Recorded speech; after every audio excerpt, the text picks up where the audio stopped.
Man. I'm a man. I'm a man, man. And I'm man enough. I'm man enough to enjoy a barrel-proof bourbon. Meat. Man enough to cook my steak rare. Man enough to deadlift 500, then braid the out of my daughter's hair. You think I'm afraid to rebuild a carburetor? I eat carburetors for breakfast. I ain't afraid of bears. That's what bear hugs are for. And I'll tell you another thing I sure as shit am not afraid of. Women. I'm not afraid of women. I'm not afraid of women. They want to control their bodies? I say go for it. They want to use IVF to start a family?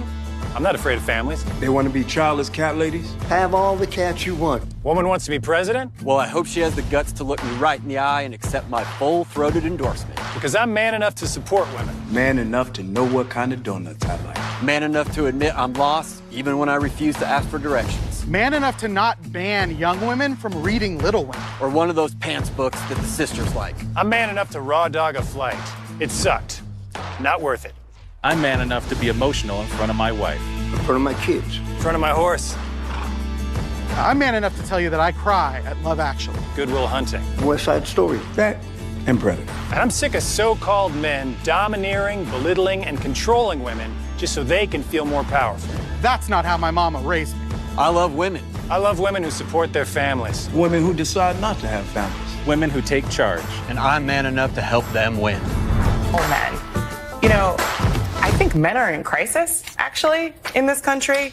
I think that plays out different ways. And not all men are in crisis, of course. And not all men are just at home listening to Joe Rogan, being angry or being recruited to fascism. Some just need therapy, like we all do. I go to therapy, that's great. But I think we need to have a real conversation about that rather than allowing this kind of drift toward this faux masculinity that we see Donald Trump evincing. And what before we get into this, I need y'all to like, comment, and subscribe. And if you don't want to subscribe, at least hit the like, please. Do it for me. It's free.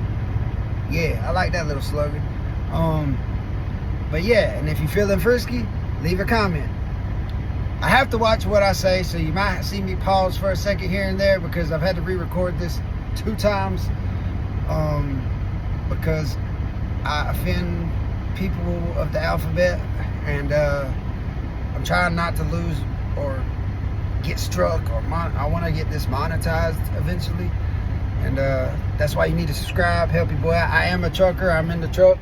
Y'all see my dog back there? My truck's a mess right now, so y'all ain't getting no tour. I'm about to be swapping trucks, but all right, back to what I was saying. That commercial was the most weirdest commercial I've ever seen, and no man is gonna accept that and think, oh, that's gonna make me vote. I'm a man. I want to vote for Kamala. Like, you, man, any man's looking at that and being like, what? Like, the way that one, I'm gonna start with the light ones and get to the weirder ones.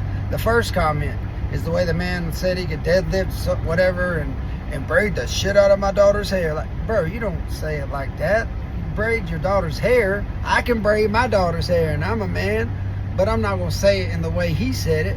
And then the next thing, she gonna have to look me in my eyes and accept my full-throated endorsement. What? Like, who says that? Like, that ain't even normal. No man says full-throated endorsement. Like, sounds a little, you know?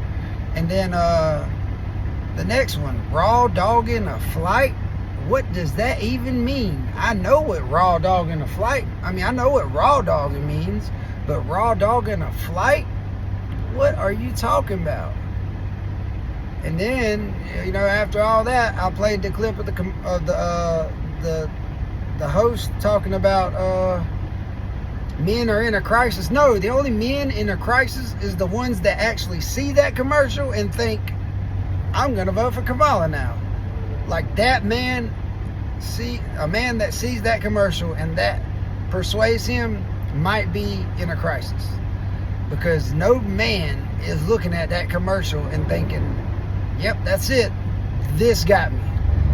No, like, we're laughing at you. Like, that is crazy. I hate the Democratic Party.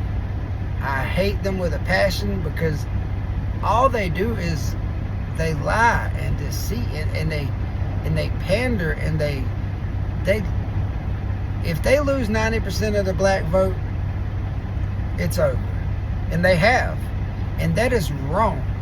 Like, the way that, like, the Republicans come at you with policies.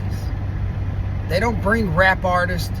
They don't bring, nothing like that. Some artists endorse them.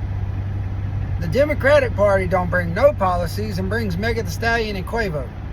Like, that's because people think, oh, she's cool, I'm going to vote for her. Like, no. If you don't see the crisis our country is in, men ain't in a crisis, our country's in a crisis.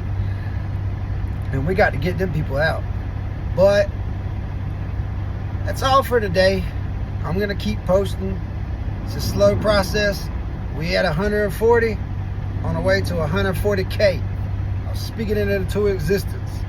And I ain't stopping till I'm there. I love y'all. Thank you. Please leave a comment. Please like this video. Share it with your people if you think it's funny, or if it's got something in it you like and you want somebody else to see. At least for the Kamala ad. I try to say her name right. At least be respectful in that sense. But, 1 minute she's Indian, 1 minute she's black, so I don't know if it's Kamala or Kamala. You better thank her. I thank her, y'all.